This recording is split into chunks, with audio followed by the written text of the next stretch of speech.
Ngatain Bang Alawi Jahannam, akhirnya beliau dapat Al-Fat, saudara. TIJ iri, saudara. TIJ nggak dapat apa-apa, saudara. Saya berani sebut nama orangnya gitu. Untuk mencoba menyuap saya, untuk saya diam. TIJ maunya apa, maunya berapa untuk diam. Kebahagiaan saya adalah ketika bisa memanusiakan manusia. Saya nggak takut miskin karena saya adalah hamba dari Yang Maha Kaya. Karena itulah yang akan merusak semuanya. Kamu kok nggak mau nerima? Kamu mau sampai kapan gini-gini aja? Ya gue mau gini-gini aja. Saya udah pernah nolak. Saya tolak mentah-mentah. Gue bukan pengemis. Gitu. Walaupun gue miskin, gue bukan pengemis. Mereka pingin gue gabung dengan mereka, bahkan sudah diancang-ancang. Dan di Aceh ini nggak bisa cerita-cerita khurafat ini itu segala macam, nggak mempan masuk kemari.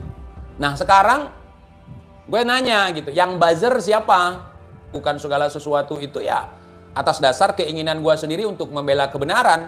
Anak cucu bangsa kita tuh nanti ke depan, jangan jadi jongos orang. Kalau untuk membela sebuah kebenaran, kita perlu disuap nggak? Tapi hal yang seperti itu tidak akan langgeng, saudara. Malunya berapa tahun? Seumur hidup. Dan perilaku kita hari ini jadi pengkhianat.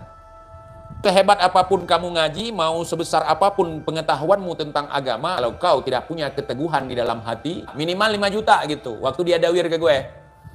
Kemudian dawir kedua kitab. Lubis katanya, Bung Lubis, gua serang. Kalau harus mengkhianati leluhurku, kalau harus mengkhianati kebenaran, gua nggak mau, nggak bisa. Apalagi cuman Al-Fat gitu. Aku tidak mau buat proposal. Kalau kalian lihat kehidupanku menyedihkan bagi kalian yang tidak terbiasa. Menjadi angkuh, menjadi sombong, jauhkan itu ya Rob. Menjagokan saya sebagai calon anggota dewan, saya nggak mau. Saya untuk memata-matai saya, nggak apa-apa. Yang minta berdamai itu bukan gue. Gue kasih tahu ke kalian, gue di penjara sama Habib. Diingatkanlah sama bini gue, itu di HP-mu ada rahasia. Selesaikan aja biar nggak lama. Malu ketika kita jadi penipu, malu kita jadi koruptor, malu kita jadi perampok. Tikori ini memang seperti itu. Hamba uang. Gue kagak butuh duit, kagak butuh kemewahan kalau harga diri gue harus gue korbankan hanya untuk recehan, saudara.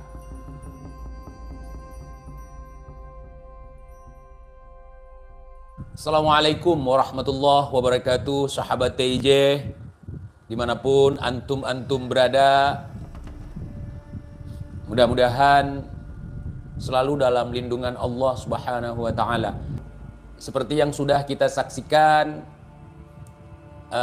Maulana Al-Habib Qori Al-Kurcaci sekarang sudah resmi menjadi Habib. Kalau dulu Sayyid gitu. Beliau karena ngata-ngatain Bang Alawi Jahannam, akhirnya beliau dapat Al-Fat, saudara. Apa udah dapat belum? TIJ iri, saudara. TIJ nggak dapat apa-apa, saudara. Masya Allah, Masya Allah, Masya Allah. Seandainya kalau TIJ seperti Habib Qori, dari dulu TIJ udah kaya gitu. Sebelum masuk ke dunia per-YouTuban, kemudian menentang dukun-dukun palsu itu yang menipu umat dengan kedok agama, kemudian membahas para habaib. Kalau TIJ mentalnya seperti mental Qori, dari dulu TIJ udah ada itu semua. Sebelum main di YouTube pun udah ada kalau TIJ mental penjilat.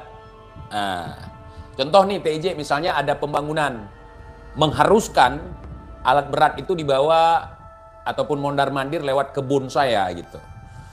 Kalau saya itu saya kasih gitu. Saya nggak minta dibayar karena melewati kebun saya. Saya nggak minta dibayar, saya nggak minta ganti rugi kalau itu untuk kepentingan umum, saudara. Itu mental saya seperti itu, memang didikan orang tua saya seperti itu.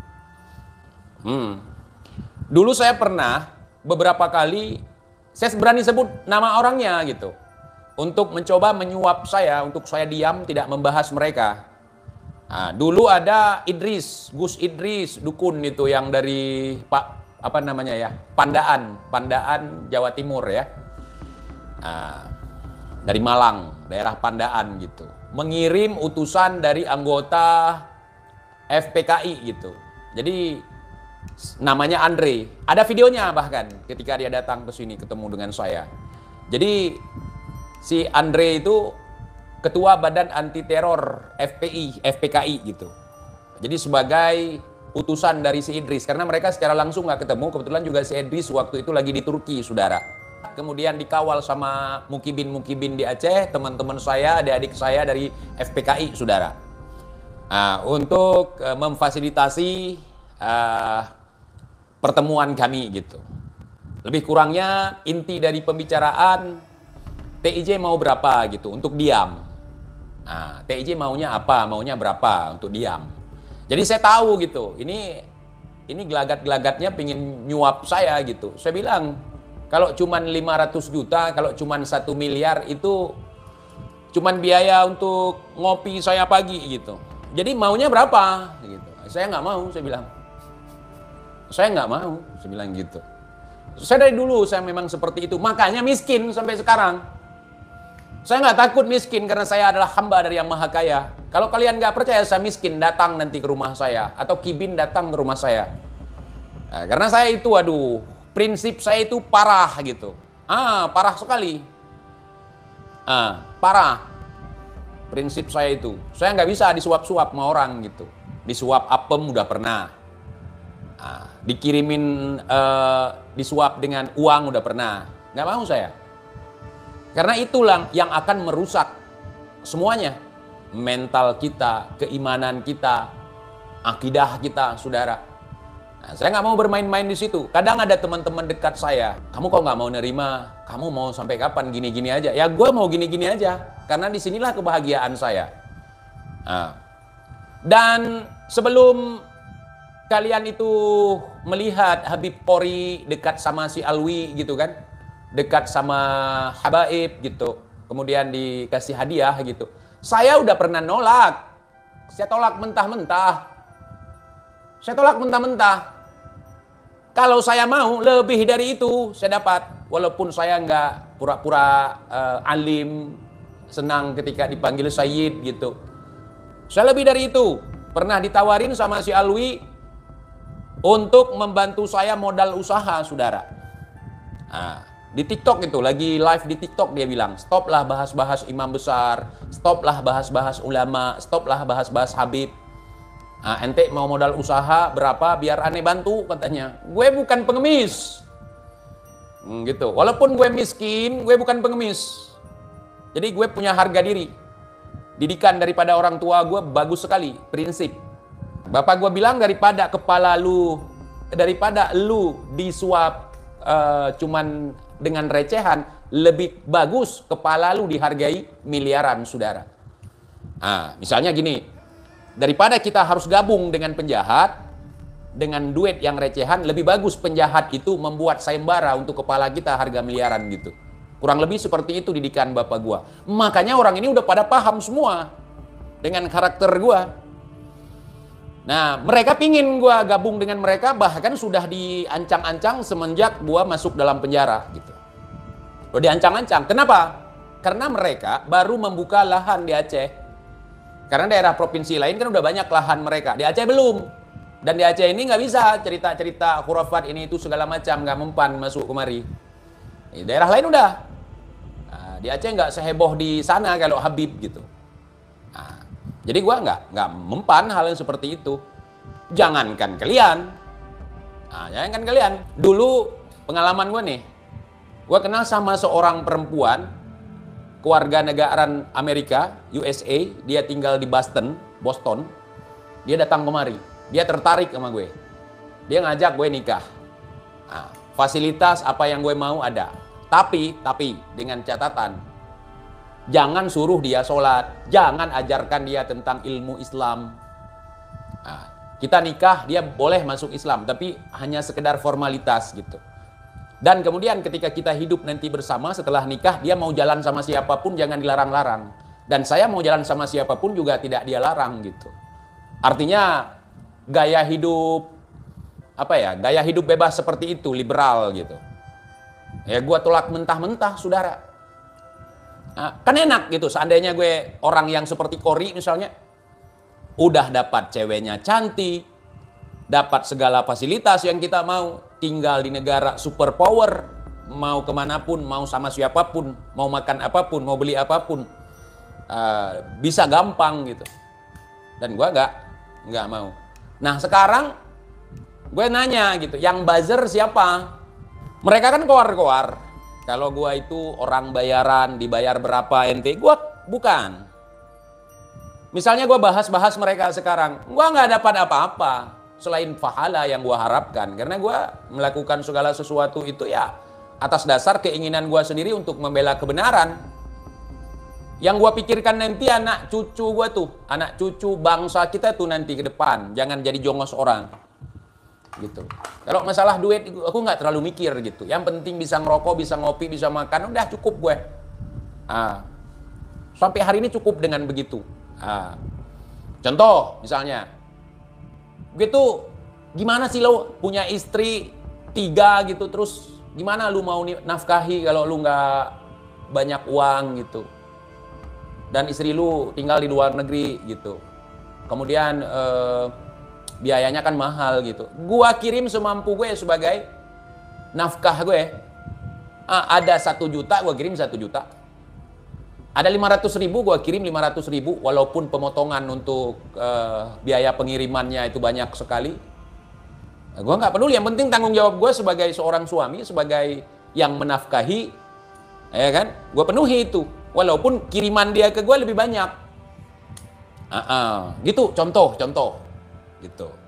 Jadi hal yang seperti itu kita sebenarnya kita bisa memahami apa yang mau mereka ceritakan kepada kita. Gitu.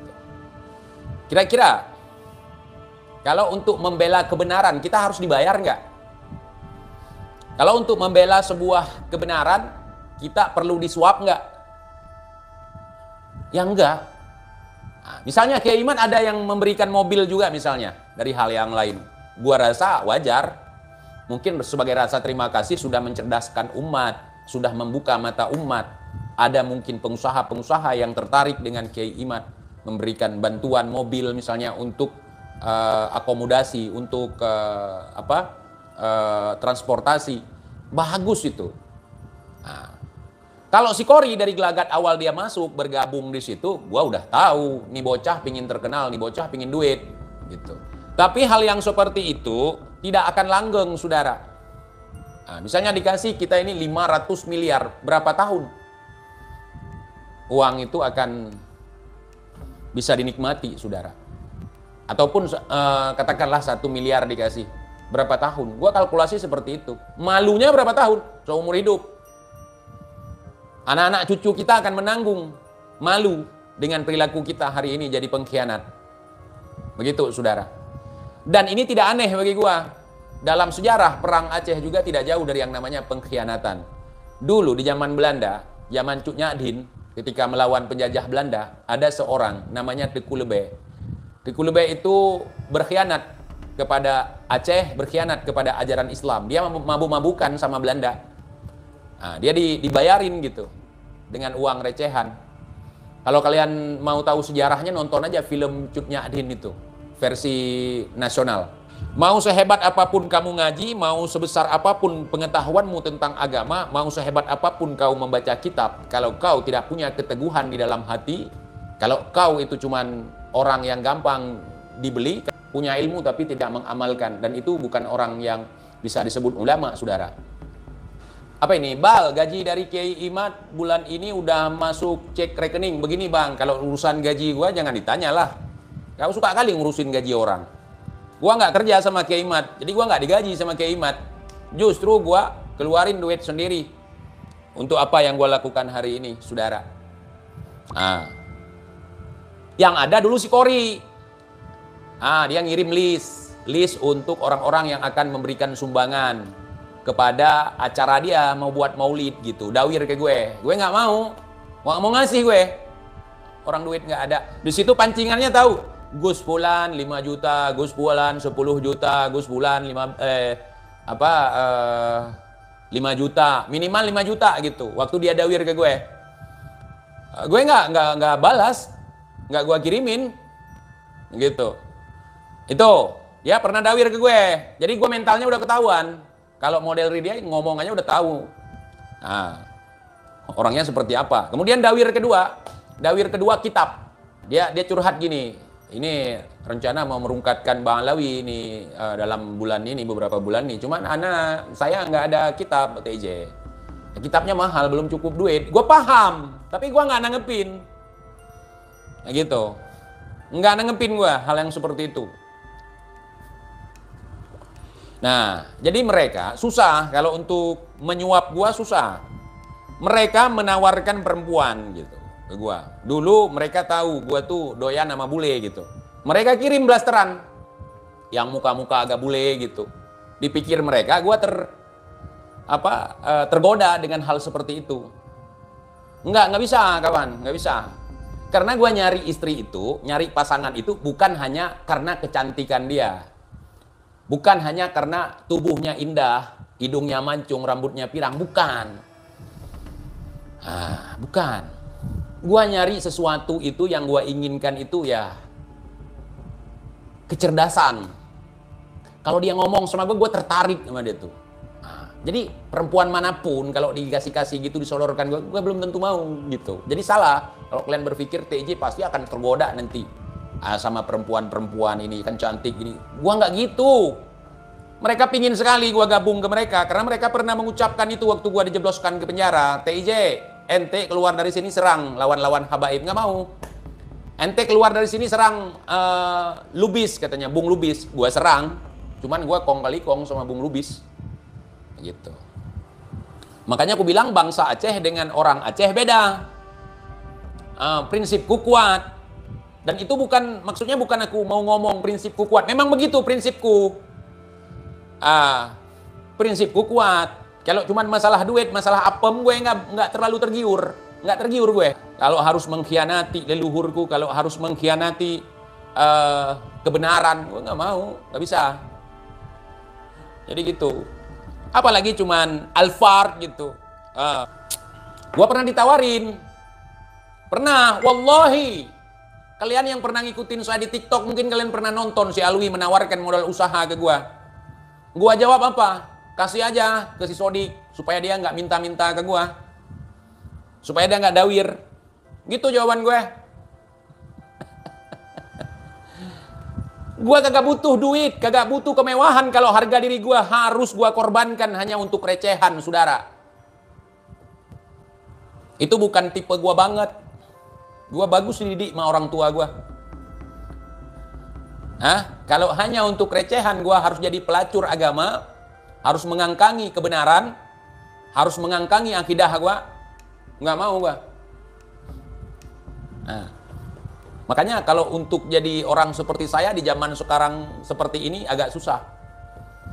Agak susah kita beradaptasi dengan lingkungan yang mana-mana dikedepankan uang. Kita bersaudara sama orang karena dia uang. Karena dia punya uang, karena dia kaya, karena dia terkenal, karena dia punya jabatan. Gue nggak seperti itu, kawan. Jadi si TIJ ini, kalau dalam hubungan persahabatan, pertemanan, apalagi keluarga gitu ya, gue siap cebokin. Misalnya ada orang nggak ada keluarga, gue siap cebok teman gue itu kalau dia sakit. Gue siap ngerawat dia, gitu. Dan itu udah pernah gue buktikan dalam kehidupan gue gitu. Apalagi orang tua kita. Apalagi keluarga kita. Teman gue aja sakit, nggak ada siapa-siapa, gue ngurusin. Gue jagain dia di rumah sakit.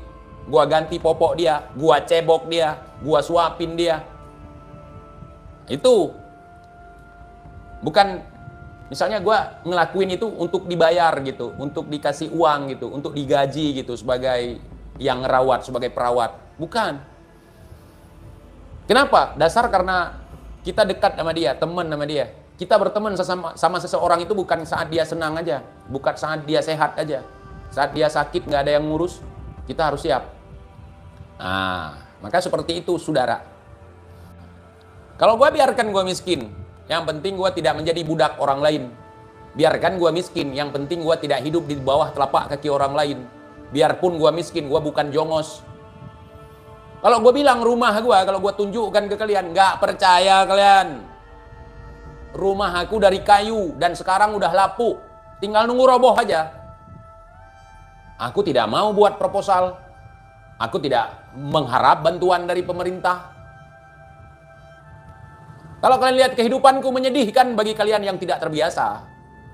Cuman bagiku itu merupakan tantangan hidup. Aku pun berdoa nggak pernah, Pajero ya Allah, nggak pernah aku berdoa seperti itu. Ya Rob, Dulu waktu masih ada orang tua aku berdoa, kalau seandainya kekayaan itu bisa membutakan mata saya, bisa membutakan mata hamba, tidak lagi bisa mengenal yang mana orang tua, menjadi angkuh, menjadi sombong, jauhkan itu ya Rob. Jauhkan itu. Begitu. Begitu kehidupan saya, teman-teman.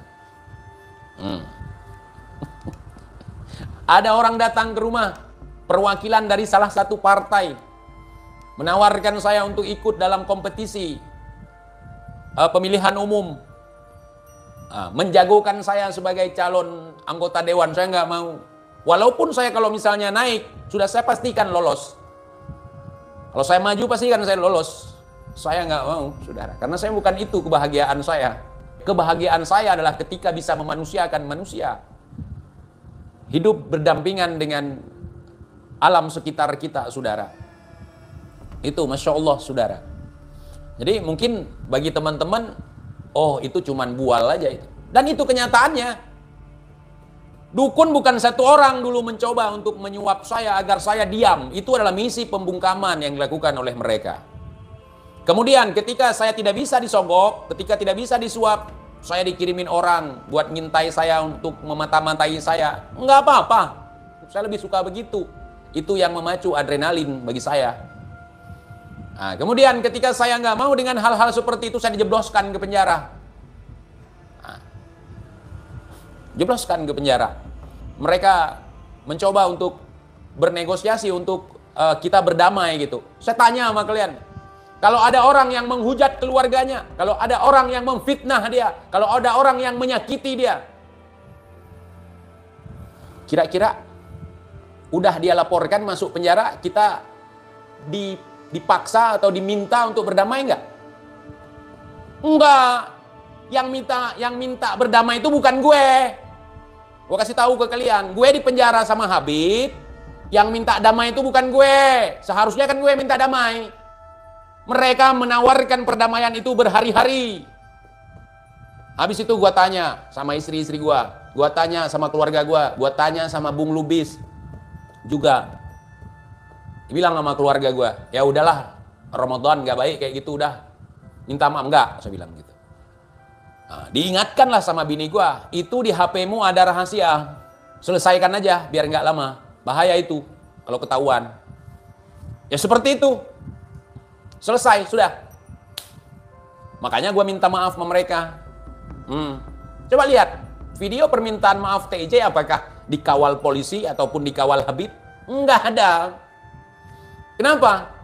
Gue minta mereka keluar dari ruangan itu. Kenapa minta keluar? Gue nggak bisa nanti ngomong kalau ada yang ngawal gitu. Nah, jadi gue bebas gitu. Coba logika aja. Yang paling parah siapa? Sebelum Kiai Mat muncul, gue udah nyerang mereka. Itu prinsip namanya. Nah, makanya gue juga nggak bikin organisasi. Kenapa? Gue nggak mau nanti penyusup bisa masuk. Gue nggak mau nanti ada anggota dari organisasi dawir sana sini. Gue nggak mau nanti anggota dari organisasi mencemarkan nama gue. Gitu. Gue nggak mau nanti anggota dari organisasi gue datang mengeroyok rendang misalnya atau apapun. Gue lebih enak main sendiri gitu. Nah, memang anak-anak di Aceh gitu didikannya. Nah, kalau anak-anak receh ya nggak tahu gue. Kalau anak-anak Aceh didikannya memang begitu. Bukan cuma di Aceh, didikan di Nusantara semua seperti itu.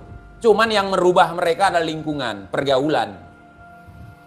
Gitu. Kita nggak malu dengan miskin, tetapi kita malu ketika kita jadi penipu, malu kita jadi koruptor, malu kita jadi perampok.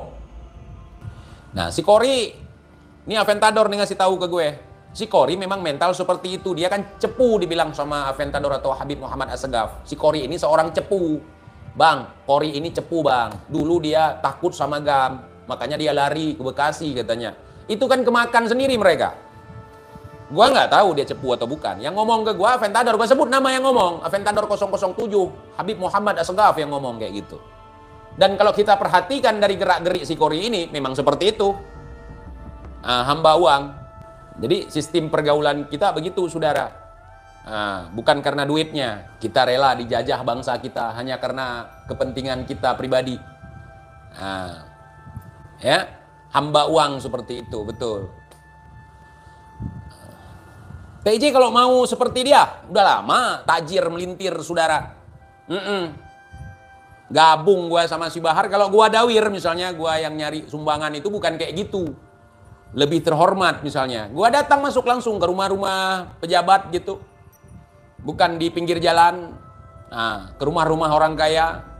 Gua datang dawir ke situ. Lumayan. Sekali celup dapat ratusan ribu, saudara. Sekali pulang store bisa dapat puluhan juta, saudara. Bukan TJ nggak beruntung, bukan TJ nggak ada yang udah banyak, termasuk Habibnya. Nah, Habib yang apa itu, yang suap si Sodik, si Kori itu, si Alwi, itu sumber dananya patungan. Kenapa patungan? Karena menghambat tesis Kiai Imad, orang-orang yang menentang, orang-orang yang membocorkan rahasia mereka itu, menghambat pendawiran mereka. Jadi terpaksa mereka harus rogoh kocek sedikit dalam untuk mensterilkan orang-orang yang bisa disterilkan gitu.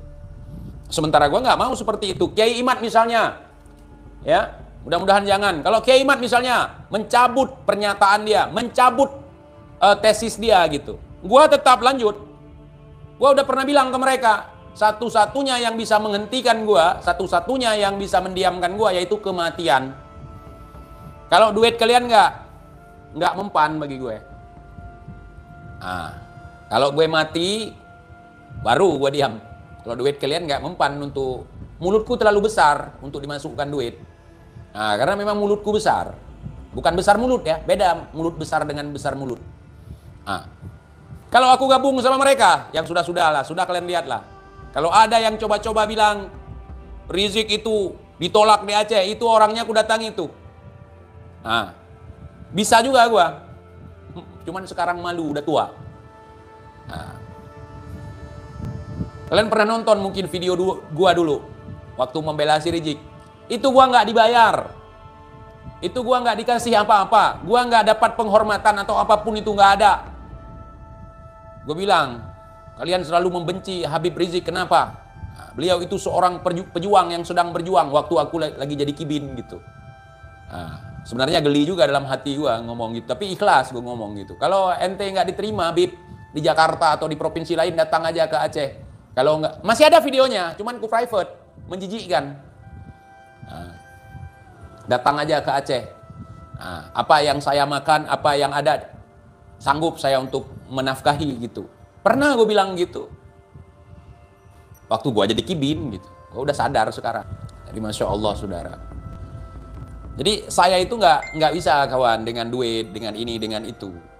Nah, kalau misalnya kebenaran ataupun kepentingan umum itu saya nggak neko-neko, saudara.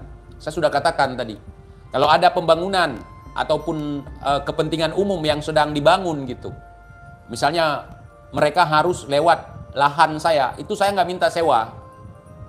Nah, nggak minta dibayarin sewa, nggak. Saya gitu, saya udah pakai aja selama itu untuk kepentingan umum. Gitu. Itu prinsip yang ditanamkan oleh orang tua saya dalam diri saya. Nah, jadi begitu kita diajarkan. Kalau misalnya salah, jangankan teman, jangankan cuman saudara, orang tua pun kulawan kalau salah. Cuman pakai adab. Karena memang gimana ya, babat bibit bobotnya udah begitu. Nah, ya kan? Bapak aku pun nasihati kalau salah. Misalnya udah nikah nggak pulang-pulang, ku ingatkan. Aku datang langsung ke rumah mama tiriku, bertemu aku sama bapak aku. Udah berapa bulan nggak pulang ke sana. Bukan untuk kami, untuk ibu gitu.